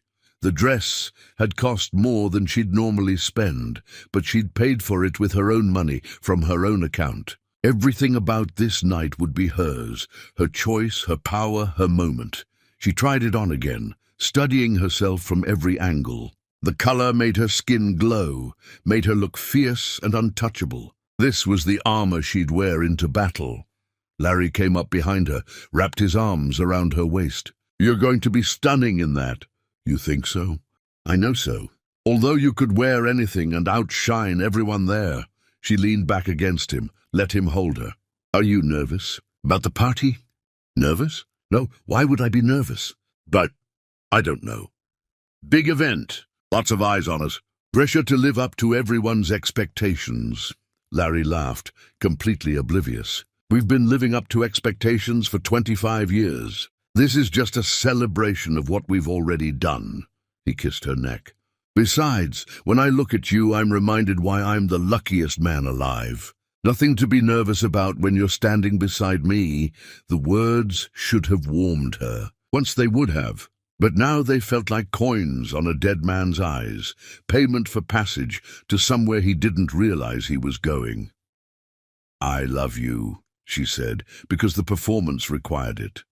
"I love you too. Always have, always will." She wondered if he believed his own lies, wondered if he thought about Sienna while holding his wife, wondered if he felt any guilt at all, or if he'd compartmentalized so completely that he could genuinely believe both relationships were real. The morning of the party arrived with brilliant sunshine, like the universe was mocking her with its cheerfulness. Stefani woke early, leaving Larry still sleeping, and went through her final preparations. She called Peter. "You have everything?" "Everything. Mom, are you sure?" "I'm sure." "Okay, I'll be there early to help with the technical setup. Avery's coming too. We're with you." "Thank you, baby. I know this isn't easy for you. He made it not easy. I'm just finishing what he started." She met with Ivy at the venue mid-morning. The space was transformed, flowers everywhere, white roses and orchids creating an atmosphere of elegant romance. Tables arranged perfectly, each one set with crystal and fine china. Lighting that would make everything look like a fairy tale. The screen was positioned exactly where she'd requested, large enough that everyone would see clearly, impossible to miss. "The technical crew will be here this afternoon," Ivy confirmed. "Everything's on schedule. The presentation is loaded and tested. Audio is perfect. When you're ready to start, just give me the signal and we'll bring the lights down." "Perfect. And the photographers?" "Confirmed. They'll be discreet until you signal otherwise. After that, they'll document everything." Stefani nodded, walked through the space, imagining how it would unfold. Guests arriving, impressed by the elegance, touched by the romance of it all. Cocktails and conversation, everyone relaxed and happy. Dinner perfectly executed. Toasts to the happy couple, celebrating their legendary love. And then her moment. The moment that would end one life and begin another. She stood at the podium where she'd make her speech, looked out at the empty room, and practiced her opening lines one more time. Her voice needed to be steady. Her delivery needed to be perfect. This wasn't just about exposing Larry. It was about reclaiming her narrative, her dignity, her power. Back home, she found Larry in the shower, singing off-key like he always did. Some old love song they'd danced to at their wedding. She sat on their bed listening to him and felt the weight of all the years between them. The good ones and the betrayed ones. The real moments and the lies. When he came out, towel around his waist, still smiling, she made herself smile back. "Ready for tonight?" she asked. "Born ready." "You almost. Just need to finalize my speech." "Your speech?" Larry looked surprised. "I thought I was doing the toast." "You are, but I wanted to say something too. About us, about our journey, about what love really means." She stood, walked to him, placed a hand on his chest where she could feel his heartbeat. "You don't mind, do you?" "Of course not. I love hearing you talk about us." "Good, because I have a lot to say." Larry kissed her forehead. "I can't wait to hear it. I'm sure it'll be beautiful. Everything you do is beautiful." She wanted to laugh at the irony. He had no idea what was coming. No idea that the woman standing in front of him, smiling and soft, was about to destroy him in front of everyone they knew. She spent the afternoon alone, going over everything one final time. The presentation was loaded, backed up, ready to go. Peter had tested it 3 times. The photographs were damning. The timeline was clear. Every piece of evidence arranged in a story that no one could misinterpret. Larry Boer had betrayed his wife, repeatedly, deliberately, for months. And tonight, everyone would know. She thought about calling it off, just for a moment, standing in her empty house with her red dress hanging in the closet and her future balanced on a knife's edge. She could still back out, could pack away the evidence, cancel the presentation, go to the party and play the devoted wife one more time. She could confront Larry privately later, get a quiet divorce, disappear with dignity and let him keep his reputation. That's what people would expect her to do. What they'd probably prefer she do, neat, clean, private, protecting everyone's comfort except her own. But then she remembered the scarf, the blonde hair, the emails where Larry told another woman he loved her while his wife waited at home, the hotel footage showing him with Sienna while Stephanie had been sick and alone. The bracelet hidden in his desk meant for someone else.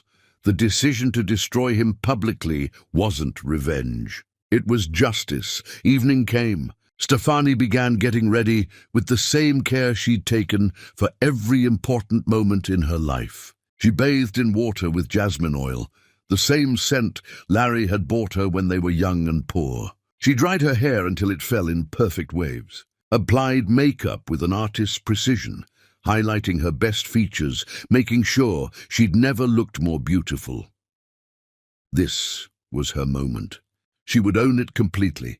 The red dress slid over her skin like armor. She zipped it up, turned to see herself in the full-length mirror. The woman looking back was powerful, unbreakable, ready. She fastened the diamond necklace Larry had given her, put on earrings, heels that added inches to her height and made her feel like a warrior queen. Larry came into the bedroom and stopped, staring. "Wow, Stephanie, I don't have words. Good words, I hope. The best words. You're going to be the only person anyone looks at tonight. That's the plan." He crossed to her, kissed her softly. "I'm so lucky." "Yes," she said quietly. "You were." He didn't catch the past tense. The car ride to the venue was quiet. Larry held her hand, occasionally squeezing it, lost in his own thoughts. Probably planning his toast. Probably imagining standing in front of their friends and family, playing the devoted husband one more time. Probably thinking about how he'd text Sienna later, tell her about the party, maybe even complain about how exhausting it was to maintain appearances. Stephanie looked out the window at the city passing by. This city that had watched them build their marriage. This city that would now watch her tear it down. When they arrived, the venue was already filling with guests. People turned as they entered, faces lighting up, applause breaking out. The golden couple had arrived. Stephanie smiled, waved, accepted hugs and congratulations. She saw Gabriel Stone watching her with knowing eyes.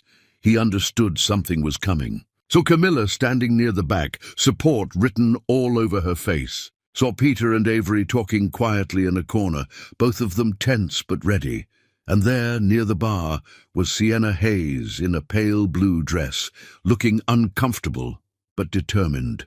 She'd come. Of course she had. Probably couldn't resist seeing Larry in his element. Probably thought she'd get to watch him play husband, while knowing he was really hers. Stephanie caught her eye across the room, held her gaze. Let Sienna see something in her expression that made the younger woman look away first. Tonight, both of them would learn who Larry Boer really belonged to. Neither of them. Not anymore. Dinner was served. Speeches began. People laughed and cried and toasted the marriage that had inspired them all. Larry glowed under the attention, holding Stephanie's hand, kissing her cheek, playing his role flawlessly.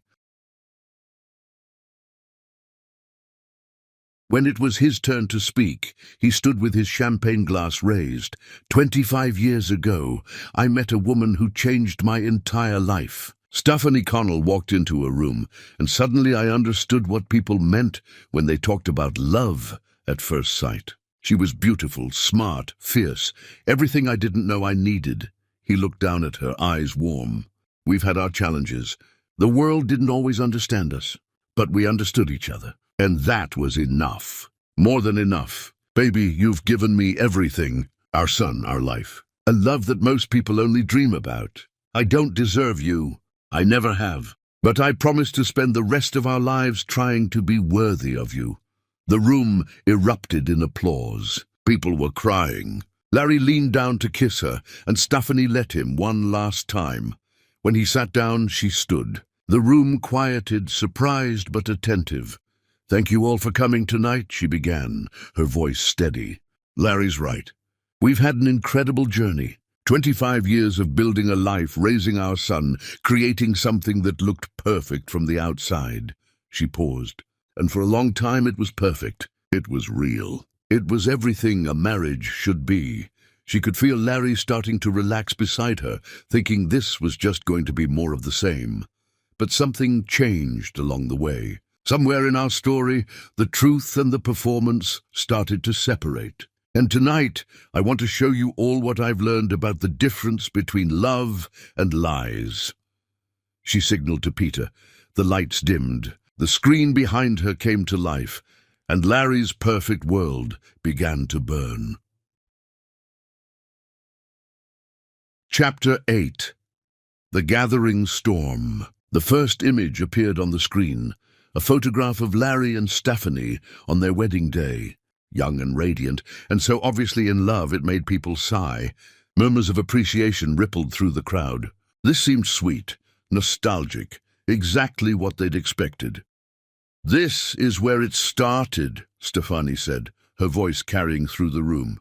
Two people who believed in forever, who looked at each other and decided that every obstacle was worth facing as long as they faced it together.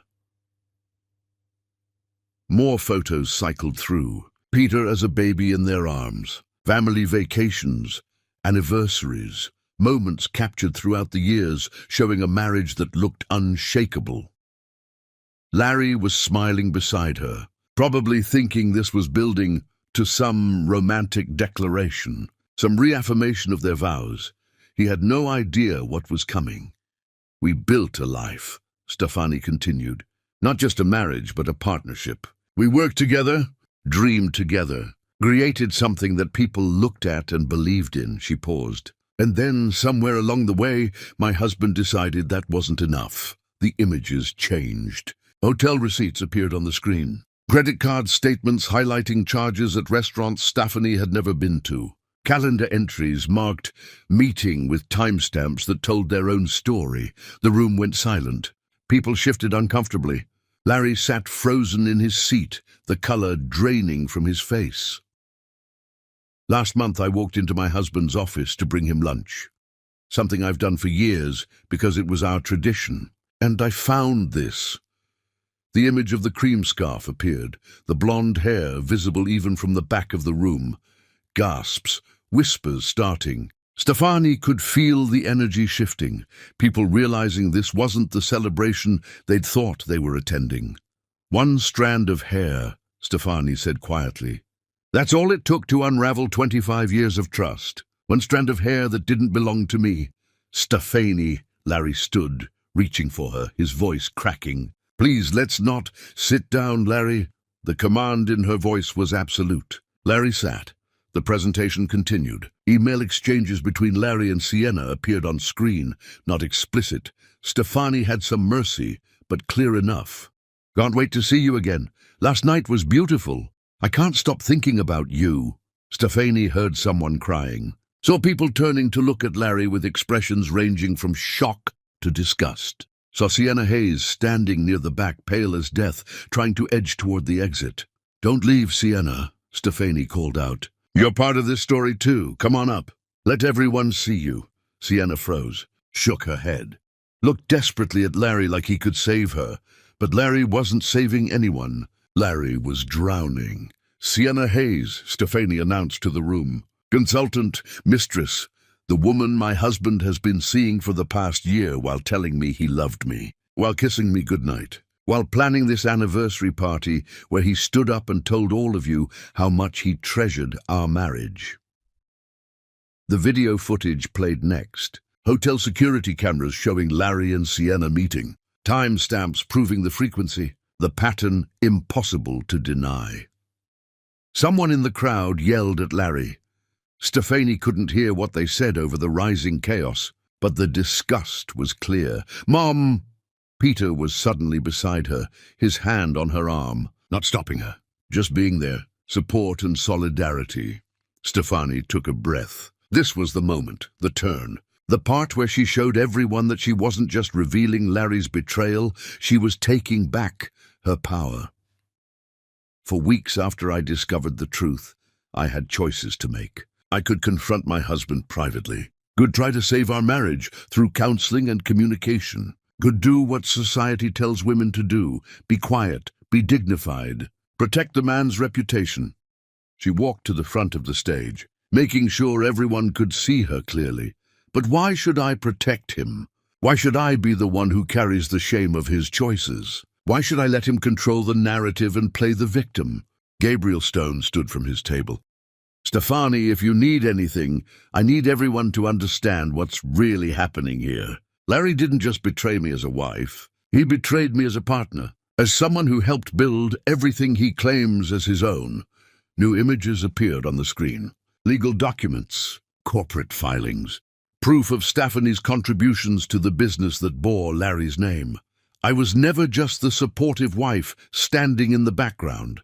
I was essential to our success. My relationships, my networking, my work, and while I stepped back to raise our son and support my husband's dreams, I never stopped being a part of what we built. She turned to look directly at Larry. He looked small now, broken, like a man watching his entire life collapse, and unable to stop it. So I made different choices. I took the time to understand the full scope of his betrayal, to document everything, and to ensure that when I walked away from this marriage, I wouldn't walk away empty-handed. Jasper Cole stood, holding a folder. He walked to the front and handed it to Stefani. "These are legal documents showing the transfer of assets, the reformation of our business structure. Larry Borger no longer controls the company we built together. The board voted, with full knowledge of his conduct, to remove him as CEO. The room erupted, people talking over each other. Larry stood again, this time with rage written across his face. "You can't do this! You can't just destroy everything we... Stefani's voice cut through the chaos. "There is no we anymore, Larry. You destroyed that the first time you climbed into bed with someone who wasn't your wife. I'm just making sure you understand the consequences." She held up the papers. "I now own 70% of Borger Industries. The board has voted to restructure under new leadership. Your clients have been notified. Your access has been revoked." She paused. "You gave Sienna your nights. I took your empire." Larry's face cycled through emotions, shock, rage, disbelief. He looked around the room, at faces that had once admired him, that now looked at him with contempt. "This is insane. Stefani, please, we can talk about this. We're done talking. We've been done since the moment you decided I wasn't enough."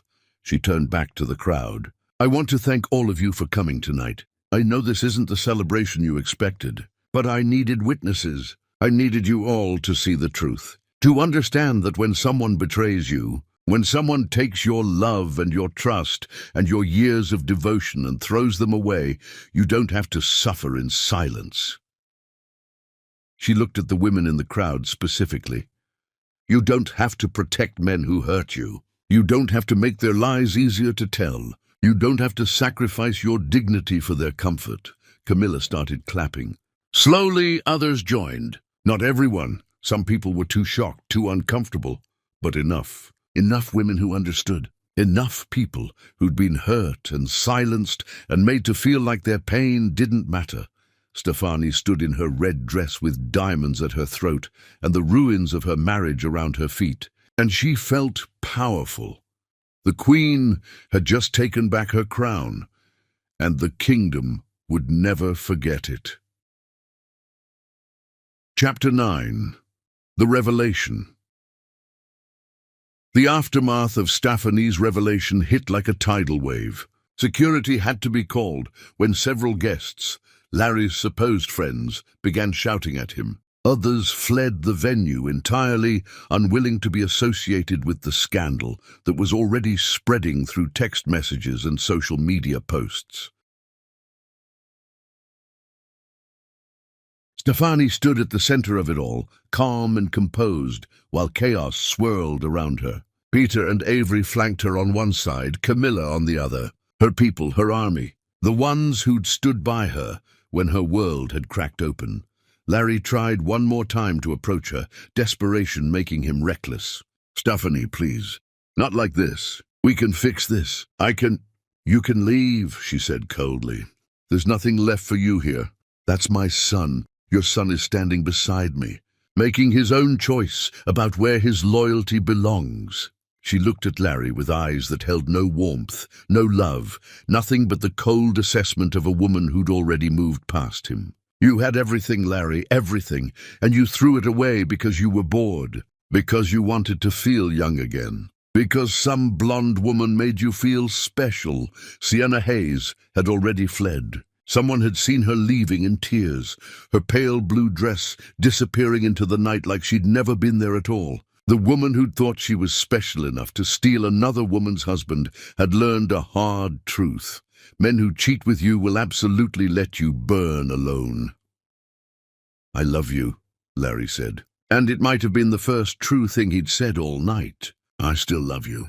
I made a mistake, but nothing." Stephanie's voice was steel. "Love isn't just a feeling, Larry, it's a choice. It's choosing the same person every single day, even when it's hard, even when it's boring, even when someone prettier or younger or easier comes along. You didn't choose me, so now I'm choosing myself."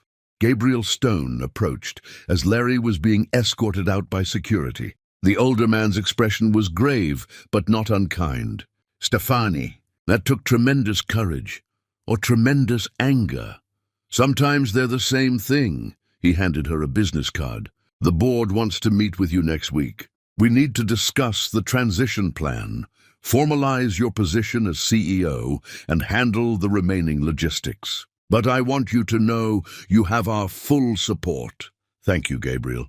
"And Stephanie, you did the right thing. We should have seen this coming. Should have known something was wrong when he started making careless decisions, when his focus wasn't where it should be. You saved the company by doing this." After Gabriel left, the venue slowly emptied. Some people approached Stefani with support, with apologies for not seeing what was happening, with admiration for her strength. Others left without speaking, uncomfortable with the messiness of it all, preferring their scandals to stay private and neat.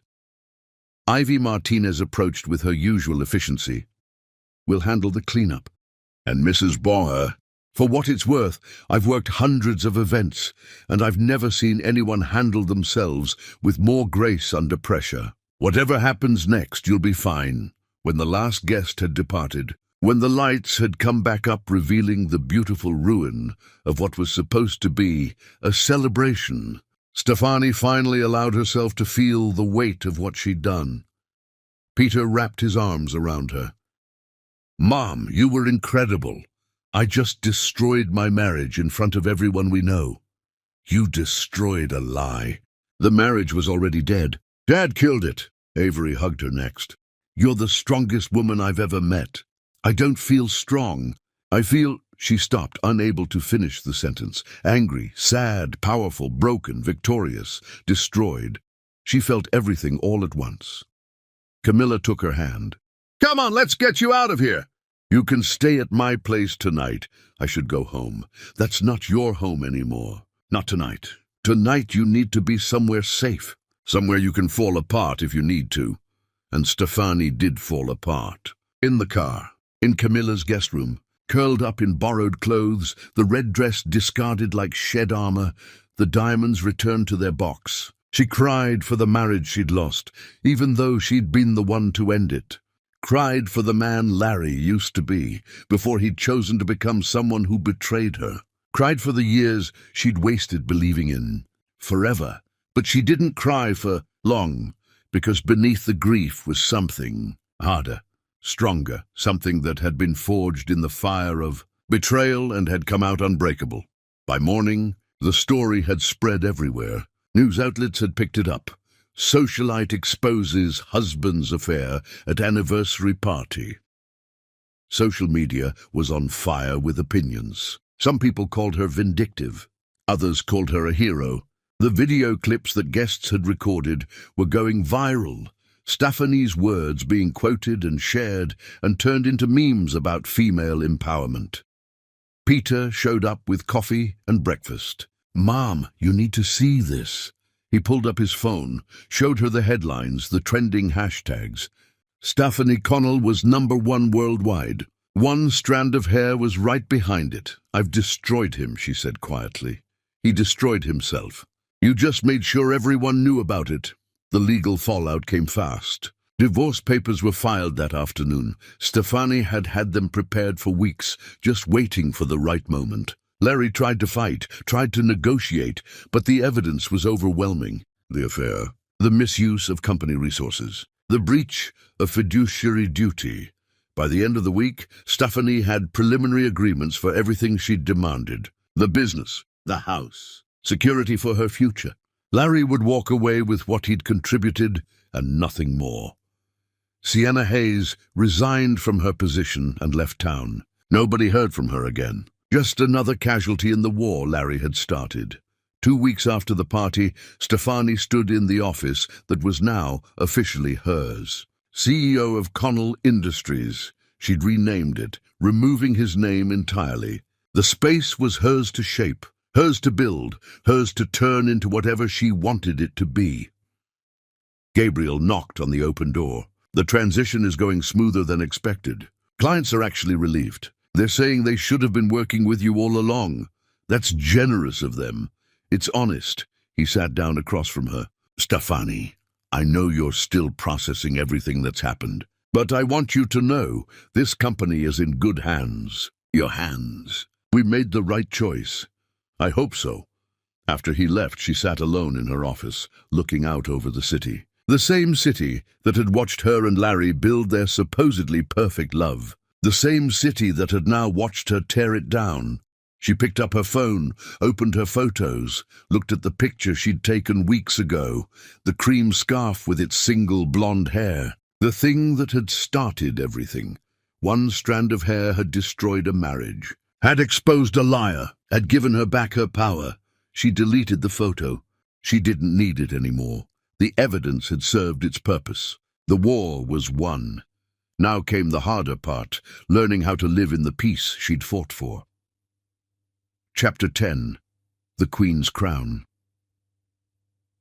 3 months later, the dust had finally settled. Not disappeared, Stephanie suspected. It would be years before the story of her anniversary party revelation stopped being whispered about in certain circles, but settled enough that she could breathe without feeling like she was constantly performing. The divorce was finalized on a Tuesday morning. Stephanie signed the papers in Jasper Cole's office with a hand that didn't shake, accepted his congratulations, and walked out into sunshine that felt different somehow, lighter, like the weight she'd been carrying had finally lifted.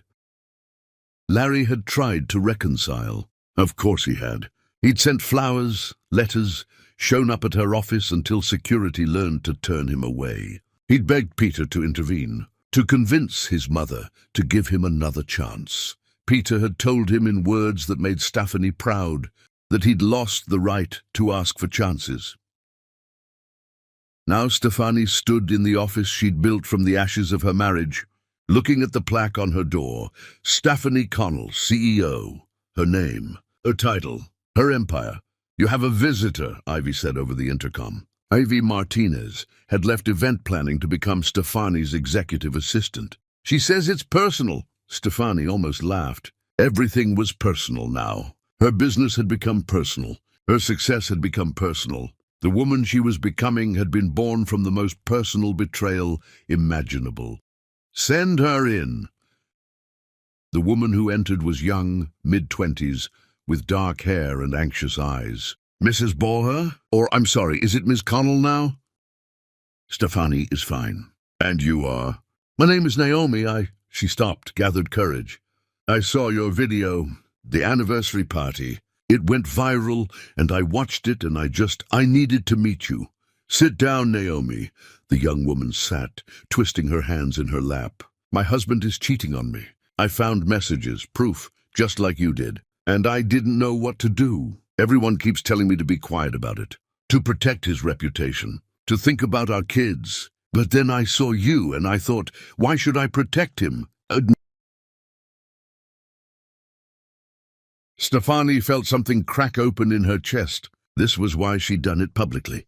Not for revenge, though that had been part of it, but for this. For the women who needed to see someone refused to be silent. How long have you known? She asked gently. 2 months. I've been dying inside for 2 months while he comes home and kisses me and acts like everything's normal. I know that pain. How did you do it? How did you find the strength to burn everything down like that? Stefani was quiet for a moment. I realized that I'd spent my entire marriage being strong for everyone else. Strong for my husband when he needed support. Strong for my son so he'd feel secure. Strong for all the people who looked at our marriage and needed to believe love was real. And then I realized who was being strong for me. Naomi nodded, tears spilling over. So I decided to be strong for myself. Not in the way people expected. Quietly, privately, with dignity that protected my husband's feelings. But in the way I needed, loudly, publicly, with the kind of strength that said, I deserve better than this, and I'm going to make sure everyone knows it. I want to do that, but I'm scared. You should be. It's terrifying. But Naomi, let me ask you something. What's scarier, standing up for yourself, or spending the next 20 years wondering why you weren't worth fighting for? The young woman left an hour later with Jasper's card, with Stephanie's personal number, with the beginning of a plan to take back her own life. She wasn't the first woman who'd sought Stephanie out, and she wouldn't be the last. Stephanie had become something she'd never intended, a symbol. Women reached out to her constantly. Some wanted advice. Some just wanted to tell their stories to someone who'd understand. Some wanted permission to stop being silent. She gave it freely. That evening, Stefani met Peter and Avery for dinner. Her son looked lighter these days, like removing his father's betrayal from his life had freed him too. I got a call from Dad today, Peter said, picking at his food. He wanted to know if I'd have dinner with him.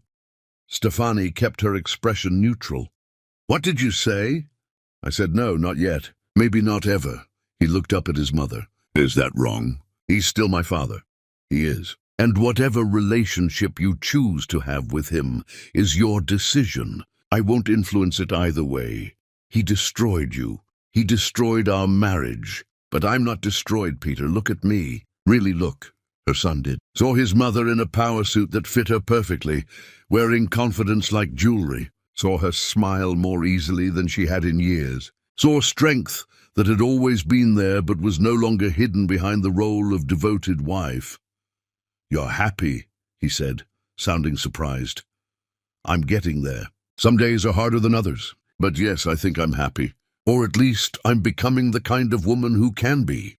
Avery squeezed Peter's hand. Your mom is incredible. You know that, right? I know. After dinner, Stefani drove through the city alone. Past the venue where she detonated her marriage. Past the home she'd shared with Larry, now sold, the money split, neither of them able to live in a place that held so many ghosts. Past all the landmarks of her old life. She ended up at the cemetery where her grandmother was buried. The woman who'd raised her to be proud, to be strong, to never let anyone make her feel less than she was. Stefani sat on the bench beside the headstone as the sun set. I did it, Grandma, just like you taught me. I didn't let him make me small, didn't let him win. The wind rustled through the trees, and Stefani imagined it was her grandmother's approval. It hurt, though, more than I thought it would. Even though I was the one who ended it, even though I knew it had to happen, it still hurt. Does that make me weak? No answer. Just the wind and the fading light and the peace that came from talking to someone who'd always understood her. I think you'd be proud anyway. I think you'd tell me that strength isn't about not feeling pain. It's about feeling it and choosing to move forward anyway. She sat until the stars came out. Then she drove to her new home, a penthouse apartment downtown with floor-to-ceiling windows and space that was entirely hers. No memories of Larry, no ghosts, just possibility. The next morning, Stefani had a board meeting. She presented her vision for Connell Industries' future, expansion plans, new market strategies, innovations that would take them beyond what they'd been. The board listened with respect, asked intelligent questions, and approved her proposals unanimously. After the meeting, Gabriel pulled her aside. "Have you heard from Larry at all? His lawyers contact mine. But no, we don't speak directly. Good, because I ran into him last week. He looks diminished, lost, kept asking if there was any way to get his position back." "What did you tell him?" "That bridges once burned rarely get rebuilt, and that the company is better off without him." Gabriel paused. "Was that too harsh?" "No, it was honest. The truth was, Stephanie didn't think about Larry much anymore. Some days she'd see something that reminded her of him. A song they'd danced to, a restaurant they'd loved, their son's mannerisms that echoed his father. But the sharp pain had faded to a dull ache, and even that was becoming less frequent. She was building something new, a life that wasn't defined by his choices, a future that belonged to her alone. One afternoon, Camilla came by the office with champagne and an impish smile. "We're celebrating." "Celebrating what?" "You 3 months ago, you stood in front of everyone we know and took your power back. Today, you're the CEO of a thriving company. You're financially secure, you're independent, and you're happy. That deserves champagne." They toasted in Stephanie's office, laughing like they used to before everything got complicated. Before marriage and betrayal and revenge. Just two friends, celebrating survival. "Do you ever regret it?" Camilla asked. "How you did it? The public nature of it all." Stefani considered the question carefully. "Sometimes I wish I could have spared Peter the spectacle. That's the only part I'd change. But the rest? No, I needed to do it that way, for me, to prove to myself that I wasn't going to hide or apologize or make his betrayal easier for everyone to ignore. The city hasn't stopped talking about it. Let them talk. I'm not ashamed." And she wasn't. The story had spread beyond their city, beyond their social circles. Stefani Connell had become a name people recognized. Women approached her at restaurants, in stores, on the street. Some thanked her. Some told their own stories. Some just wanted to shake her hand. She'd become an accidental advocate for something she'd never planned to represent, the refusal to suffer silently.